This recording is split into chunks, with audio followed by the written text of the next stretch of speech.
Holding together tensions are important. A nuanced understanding of our faith needs to make space for the tension between certainty and mystery. We can be confident in the things that the church, historic and global, have taught, and yet the gospel is always new and contextual and in translation. There are tensions even within the mysterious aspects of our faith. For example, Creator God, who lives in unapproachable light, who is a consuming fire and the ground of being, is also closer than our very breath and desires to know us deeply. Let's lean into one side of the tension I just noted, the immediacy of God with us. The practice of spiritual formation practices are grounded in the incarnation and the presence of the Holy Spirit with us. God's immanence speaks to the character of God, who is not always far away, but here with us, rubbing shoulders, seeing and hearing our heart's desires, and responding.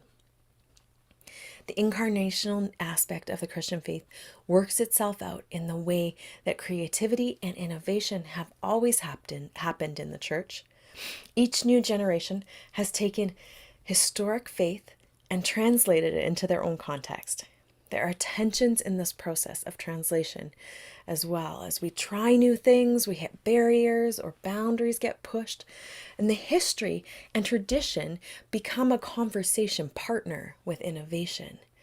And the whisper of the Holy Spirit prompts people to do the most novel things that still resonate with the tradition of Christian faith. Can I share a historical example with you? In early Methodism, renewal broke out in England.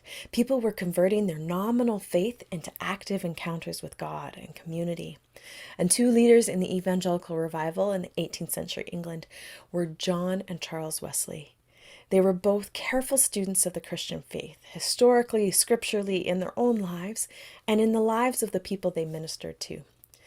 As renewal spread throughout the countryside, John solicited letters from people asking for their spiritual experiences.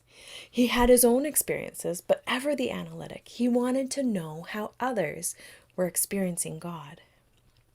My own research centers on the particular theological idea and charismatic experience known as Christian perfection or perfect love. John Wesley never claimed to have this experience himself, but he spilled a lot of ink in letters and published words, urging people to seek after this purifying encounter with God that the Methodist people were talking about. Now, people around Wesley would have pushed back. This is innovation. This isn't how it's done. How do you know these experiences are beneficial and legitimate? And John responded, "Look for the fruit of the Spirit in the wake of the experience." Formation is a mysterious process in the life of an individual believer, in the life of a local church, and in the life of the church, global and historic. It's inexplicable, and in some ways only makes sense from inside the experience. But it also depends and can be measured by the fruit. Does the individual, church, or movement look more like Christ?